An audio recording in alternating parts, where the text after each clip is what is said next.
My girlfriend texted, "My ex is in town. I'm staying at his hotel to catch up. Don't be insecure."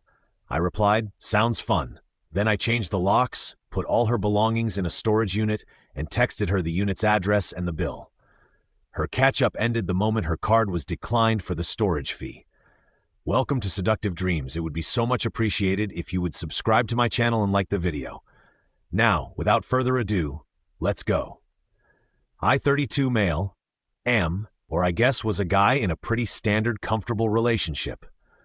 For the last 18 months, my girlfriend Celeste, 29, has been living with me. Key context: it's my apartment. My name is on the lease, my credit check, my deposit. She was just here. She paid her half of the utilities most of the time and bought groceries. It worked. Or it did, until Julian came back into the picture. Julian is her ex from college, the one who got away, the artistic soul, the one whose name would come up at parties after her third glass of wine. I always hated hearing about him. He moved away years ago, which I was grateful for until last week. I was at my desk deep in a spreadsheet. I work in data analytics. It's boring, don't ask. When my phone buzzed, it was a text from Celeste. "Celeste, hey, so wild news. Julian is in town for a few days. He's staying at the Viceroy downtown." I felt that familiar knot in my stomach. I started to type, "Oh, cool. When are you seeing him?" Before I could hit send, a new text came through. "Celeste, he really wants to see me, so I'm just going to stay at his hotel tonight and tomorrow to catch up. It's just easier than him coming here. Don't be insecure." I read that last line, "don't be insecure," about 5 times. It wasn't a request, it was a command, a shield. She was telling me I wasn't allowed to be upset about her sleeping at her ex-boyfriend's hotel. She'd already diagnosed my inevitable reaction as insecurity and dismissed it. I stared at the blinking cursor. I could fight, I could write. Are you kidding me? Absolutely not. And what would happen? I'd be controlling. I'd be toxic. She'd go anyway and I'd be the bad guy for having a problem with it. She had played this move perfectly. She'd checkmated me. So I didn't play her game. I started a new one. I typed back one reply. "Me? Sounds fun." She replied almost instantly. "Great. See you in a couple of days. You're the best." XO, I put my phone down. The knot in my stomach was gone. It was replaced by a strange, cold calm. The kind of focus you get when a project at work is on fire and you're the only one who can fix it. She wasn't in a relationship. She was a single woman with a roommate who provided a free crash pad, and she'd just given her roommate notice. I replied, "Cool." Then I got to work. 2:15 p.m. I called Swift Move Logistics. They specialize in discreet executive-level relocations and removals. I explained I had an occupant who was moving out effective immediately, and I needed an emergency same-day pack and hold service. The guy on the phone didn't blink. He just quoted me a price that made my eyes water. "Yes, the emergency weekend rate is fine. $2,800, understood. Please be here at 400 p.m., 2:20 p.m. I called a 24-hour locksmith. "I need a full rekey, high-security locks, front door, deadbolt, and the patio sliders." He said he could be there by 6 p.m., perfect. 2:25 p.m. I logged into my credit card account. Celeste was an authorized user on my Platinum card. It was just easier for groceries and shared dinners. I clicked her name, remove authorized user. Click report card lost stolen. No, just remove. Her card would cease to function within the hour. 400 p.m. The Swift Move guys showed up. 3 of them armed with boxes, bubble wrap, and an air of professional detachment. "What's going?" one of them asked. I pointed. "Everything that is demonstrably hers." And so we began. The entire spare bedroom closet, which was her overflow. All 80 pairs of shoes. The bathroom, see that tower of skincare products? All of it. The 12 different shampoos, the weird plant that's dying. Take the whole shower caddy, her desk, her laptop, her art supplies, her massive, ugly, mustard yellow velvet armchair. She couldn't live without the 30-something plants on the balcony. Yep, all those too. Her side of the bed, her pillows, her clothes. We got to her nightstand. Under it was a memory box, a tacky decoupage thing she'd made in college. I knew Julian's letters were in there. "That too," I said. "Handle it carefully." 5:45 p.m. they were done. The apartment was empty. It echoed. The living room, which had been crammed with her boho shake clutter, suddenly looked twice as big. It smelled like cardboard and clean floors. The crew lead handed me an electronic invoice on a tablet, $2,800. I paid it. He then handed me a printed sheet. This is your reference number. Your occupants' items are being held at our secure facility. They are inventoried and wrapped. She just needs to call this number, provide the reference, and pay the invoice to schedule a delivery to her new address, or she can pay to have it moved to a long-term storage unit. We'll hold it in our facility for 14 days before storage fees apply. She pays the invoice, but I just paid you. No, sir. You paid the emergency call-out and packing fee. The $2,800 is the release fee for the move and the first month of holding. That's on her. Oh, that was even better. 6:10 p.m. the locksmith arrived, drilled out the old locks, installed new ones. Medico, top of the line. He handed me 4 new strangely shaped keys. Nobody's picking that, he said. 7 p.m. I sat on the floor of my empty living room. I ordered a large pepperoni pizza. I hadn't realized she'd taken the couch, but apparently she had. Oh well. I picked up my phone. I had 1 new text from her sent around 5:30 p.m. Celeste just checked in. The room is gorgeous. Julian says hi. I took a deep breath. I screenshotted her original text. Then I sent my reply. Me, hey, since you're catching up with Julian, I figured you'd want a fresh start and didn't want your old stuff cluttering up my place. I hired Swift Move Logistics to pack all your belongings, and they're holding them for you. They're a professional pack and hold service. Everything is safe and inventoried. The company is Swift Move. The reference number is 888149. The release fee, which covers the packing and transport, is $2,800. You'll need to pay that fee to them directly to get your items. Also, I had the locks rekeyed for my own security. I've already removed you as an authorized user from my credit card, so make sure you have another way to pay for your hotel and the moving fee. Have a great time. Then I put my phone on Do Not Disturb and took the first bite of pizza. It was delicious. My phone started lighting up on the floor next to me. A call. Celeste. I watched it ring. It stopped. A text, then another, then a call, then another text. It lit up again. Julian. I let that one ring too. I checked the voicemails an hour later. The first one was from Celeste. Pure confusion. Arthur, what is this? This is a joke, right? A really, really bad joke. Call me back now. The second one was also from Celeste. 10 minutes later, the confusion was gone, replaced by pure distilled panic. I called them. I called that moving place. They said they have my stuff. They said it's $2,800. Arthur, are you insane? I don't have that. My laptop is in there, my work laptop. I have a presentation on Monday. You have to call them and release it. This is not funny. The third one was from Julian. He sounded annoyed. Hey man, not sure what's going on, but Celeste is kind of freaking out. Her card got declined at the front desk for the room deposit. She said you canceled it. Look, I'm happy to cover the room, but she's crying about her stuff. Seems like you guys need to talk. Call her. The fourth one was Celeste again. She was no longer panicked. She was feral. You piece of trash. You left me stranded. You stole my property. I'm calling the police. I'm calling the police. I sat back. I'd expected the anger, but my card got declined at the hotel was just a beautiful, unexpected bonus. The don't be insecure text felt like a lifetime ago. I finished my pizza. The apartment was quiet. It was perfect. Update 1.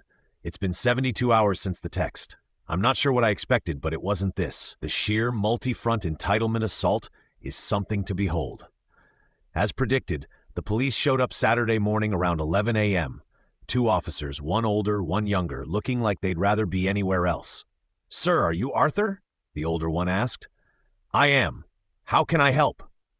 We received a call from a Miss Celeste Rayner. She's claiming you've locked her out of her residence and are holding her property hostage for $2,800. I nodded. Please come in, officers. Be careful. The living room is empty, so it echoes. They stepped inside and immediately paused. The place was barren. She lives here? The younger cop asked, looking around. She did, I said. She's an occupant, not on the lease. Here is my lease agreement. I handed him the file. I'm the sole leaseholder. Celeste was my girlfriend. I continued. On Friday, she informed me via text message that she was moving out to stay with her ex-boyfriend at his hotel. I accepted her decision. Here is the text. I handed my phone to the older officer. He read the staying at his hotel. Don't be insecure text. His eyebrow shot up so high it nearly left his forehead. He showed it to his partner, who audibly huffed. So when she said she was moving out, I said, I helped.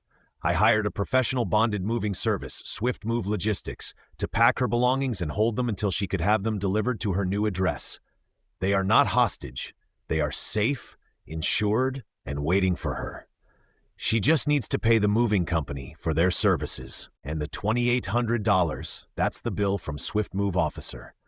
Emergency same-day packing and moving is expensive. I paid the call-out fee. She is responsible for the release fee. It's a civil matter between her and the moving company. I have no financial stake in it. The older cop handed me back my phone. Sir, she also claimed you left her stranded by canceling her credit card. She was an authorized user on my personal account, I explained. When she informed me she was moving in with another man, I removed her from my account. I cannot be financially responsible for her new living arrangement. I believe she's currently staying at the Viceroy with Mr. Julian Thorne. The younger cop was visibly trying not to smile. The older one just sighed.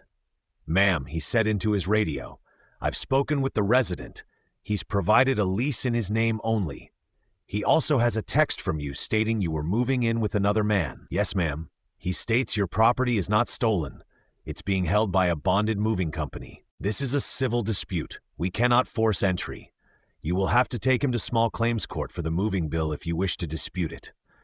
No, ma'am, we are not arresting him. He clicked off his radio. She's unhappy. She's in the lobby of the Viceroy. Apparently, they're asking her to pay for the room, and Mr. Thorne has. I blinked. He left. According to her, he had to fly out for an emergency. She's now also being asked to pay for the full hotel bill, which she can't. Look, sir, our hands are tied. This is a civil matter. My advice, don't engage with her directly. Let the courts sort it out. Have a good day. They left. I was absorbing the Julian bounced news when my phone rang. Unknown caller. I let it go to voicemail. It was her mother. Brenda. Arthur. This is Brenda. I am on my way over there. What have you done to my daughter? She is alone in a hotel lobby crying. The police they won't help her. You stole her laptop. You can't do this. She needs that for her job. You are trying to get her fired. This is psychological abuse. I didn't call back. An hour later, my building's intercom buzzed. It was Brenda. Arthur, open this door. I am here to get Celeste's things. I buzz back. Hello, Brenda. Celeste's things are not here. They are at Swift Move Logistics. Reference number 881G49. She needs to pay them $2,800 to schedule a delivery. I am not paying. You can't. This is theft. I am calling the police. They've already been here, Brenda. They agreed it's a civil matter. Please leave, or I'll call security for trespassing. I heard a shriek of pure rage through the small speaker. Then silence. The dirty trick I was waiting for came this morning, Monday. A call from my building manager, Tom. Hey, Arthur. Got a weird one. I just got off the phone with a very irate woman named Brenda claiming to be your mother-in-law. She said you have a severe pest infestation and that you illegally disposed of hazardous materials by putting another tenant's property in the hallway. I closed my eyes. Tom, hi. That is a complete fabrication. My ex-girlfriend moved out on Friday. Her mother is upset about it. There are no pests. There is no property in the hallway. She is, and I'm sorry to say this, lying to try and get me in trouble. Tom sighed. He's a good guy. He's seen a lot. Yeah, that's what it sounded like. A pest infestation reported on a Monday morning after a weekend breakup. Classic. Look, I have to log the complaint, but don't worry. Just try to keep the drama down. They're not just angry. They're trying to make me homeless. They're trying to get me fired. All because I took Celeste at her word. All because I refused to be insecure. This is far from over. I've already forwarded the texts and the police report number to a lawyer just in case. Update 2. The past week has been an education in weaponized incompetence and familial delusion. The entitlement tour has officially brought in reinforcements. After Brenda's failed attempt to have me evicted for a phantom pest invasion, Celeste's sister Diana entered the fray. Diana is the smart one, the one with a paralegal certificate who thinks she's a managing partner at a top law firm. She didn't call, she showed up. I was coming home from a grocery run. It's amazing how much less I spend when I'm not paying for two. And she was standing by my front door, tapping her foot, holding a file folder like it was a weapon. "Arthur," she said. "No hello, you're being served." She tried to shove the folder at my chest. I just sidestepped and put my key in the lock. I'm not accepting any service from you, Diana. You're not a process server. Please get away from my door. It's a cease and desist and a formal demand for the immediate unconditional release of Celeste's property. What you've done is called conversion, and it's a felony. You have 24 hours to release her property and pay her $5 in damages for emotional distress and potential loss of income, or we'll be filing. I turned to look at her. I wasn't angry. I was tired. Diana, I haven't converted anything. Her property is safe. She knows the reference number. She just has to pay the moving company. This is a civil matter that she created. She can't pay a bill for a service she never authorized. You're holding her work laptop hostage. She was fired this morning, Arthur. Fired all because she couldn't access her presentation. I paused. I genuinely hadn't expected that she was fired. Wow, that's unfortunate. Unfortunate? That's what you call it? You did this. You planned this to ruin her. No, Celeste did this, I said, my voice hardening. She's the one who decided to check into a hotel with her ex-boyfriend. She's the one who's apparently so financially unstable that a $2,800 bill, a bill she incurred with her actions and the loss of my credit card, was enough to derail her entire life. She was living on a wire and Julian was the scissors. I just declined to be the safety net. And the laptop, what about that? You knew she needed it for work. She's a 29-year-old woman. If her entire career exists on one laptop with zero cloud backups, that's her own reckless planning. I'm not her IT department. Diana was vibrating with rage. You'll be hearing from our lawyer. Great. Here's my lawyer's card, I said, handing her one. You can have your actual lawyer send his actual letter to him now. Please leave. You're trespassing. She snatched the card and stormed off, but not before screaming, "She's at my place now, you monster." She has nothing. She's sleeping on an air mattress. I hope you're happy. I'm sleeping on the floor. I called after her. She took the couch. The next day, my lawyer did get a letter. It was a work of art, a rambling, typo-filled screed from some budget lawyer. Diana must have found on a billboard. It demanded the $5,000, the release of the items, and for me to pay Celeste's hotel bill from the Viceroy. My lawyer, a man who lives for this stuff, sent a one-paragraph reply.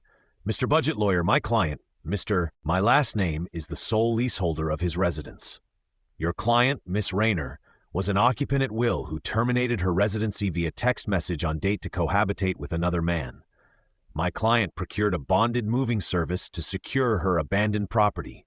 The property is available to her upon payment to Swift Move Logistics, Ref 81 G49.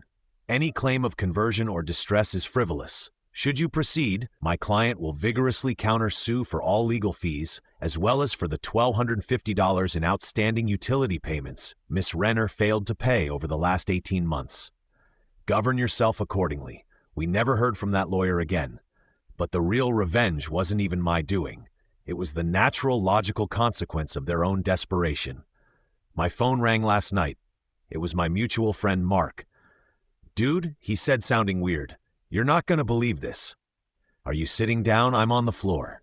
"Mark, what's up?" "So you know Celeste's memory box, my blood ran cold, the tacky one." "Yeah, don't tell me they're claiming I stole something from it." "No, worse or better? I don't know. Celeste apparently convinced her grandmother, her sweet 80-year-old Nana, that you had stolen this priceless, irreplaceable family heirloom, this box. She said her own mother's ashes were in it." "What?" I stood up. "That's insane. Her mother is Brenda. She's alive. She was at my door." "I know, but the Nana didn't." The Nana, bless her heart, heard stolen ashes and hostage, and she paid the $2,800 to Swift Move to get the box back. I was speechless. She scammed her own grandmother. Yep, the whole family, Brenda, Diana, Celeste, drove over to the Swift Move facility with the Nana, paid the bill, got the U-Haul, and took all her stuff to Diana's garage. The Nana was apparently demanding to see the ashes. Celeste had a full-on meltdown, crying, saying she couldn't bear to look at them. It was a whole production. "So she got her stuff," I said, feeling weirdly deflated. "Oh, she got her stuff," Mark said, and I could hear him grinning. "But here's the kicker. You know that big expensive art portfolio she was always so proud of? The one she was going to use to apply for her master's? Yeah. Well, Swift Move is professional, but they're not art handlers. They packed it perfectly, wrapped the whole leather case in about 50 feet of bubble wrap, But they didn't, put glassing paper between each individual charcoal drawing inside the portfolio. I winced. Oh no. Oh yes. When Celeste finally unwrapped it at Diana's, she opened it and all 20 of her masterpieces had rubbed together for a week in a non-climate-controlled warehouse. It's just a box full of gray smudged paper, completely destroyed. Mark said Diana told him Celeste just stared at it for a full minute and then made a sound like a dying animal. So she got her stuff, but she had to defraud her grandmother and lost her entire career in the process. The $2,800 was paid. She has her ruined art. She has her laptop, which got her fired anyway. She's sleeping on an air mattress at her sister's, and her whole family is now in on the lie.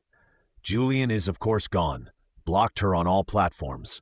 I can't even feel victorious. I just feel clean. Final update, it's been about a month. The silence on my end has been absolute. I blocked Celeste, Brenda, Diana, and even the Nana's number just in case. The drama, however, continued to curdle, and I got the final report from Mark, who has now been officially designated as our friend group's Swiss attach. Apparently, the scamming the Nana fallout was nuclear. The Nana is not, as it turns out, a frail old woman. She's a sharp-as-a-tack matriarch who, after rescuing the ashes, wanted to see them. When Celeste kept putting it off, the Nana got suspicious. She went to the memory box herself, opened it, and found old college photos, dried-up Courages, and letters from Julian. No ashes. She confronted Brenda, who folded like cheap laundry. The whole story came out. The text, the hotel, Julian, the lie about me, the lie about the ashes. The Nana was, and I quote Mark, apoplectic. She demanded her $2,800 back from Brenda and Celeste instantly. This, of course, caused a massive war between Brenda, who has no money, and Diana, who's now furious at Celeste for dragging her into a financial and legal mess. Celeste, in her desperation, did one last pathetic thing. She texted me from a friend's phone. "Arthur, I know you hate me. I deserve it. But my Nana is powers. She's threatening to tell my whole family, my aunts, my uncles, everyone. She wants her $2,800. I don't have it. I lost my job. I have nothing. Please, Arthur, I'm begging you. Just tell her it was a misunderstanding. Tell her you did have the box. Please, I'll pay you back. I swear. $100 a month. Please don't let her ruin me." I stared at the text. She wasn't sorry for cheating. She wasn't sorry for lying. She was sorry she got caught and was about to face a social consequence. I took a screenshot of her text and sent it to one person, the Nana. Mark had supplied the number. My only message was, "I believe this belongs to you. I have never met you. I never had your granddaughter's ashes, and I wish you all the best in retrieving your $2,800. Please do not contact me again." That, as they say, was that the Nana apparently called a full family intervention.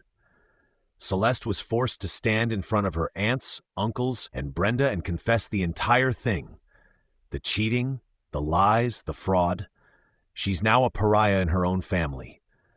Brenda and Diana are on the hook for the Nana's money. Celeste is still unemployed and living in Diana's garage. She got demoted from the air mattress while she applies for retail jobs. As for me, I bought a new couch, a really nice dark gray leather one. I bought a new mattress. I signed up for a data science certification course I'd been putting off. My apartment is quiet, clean, and 100% mine.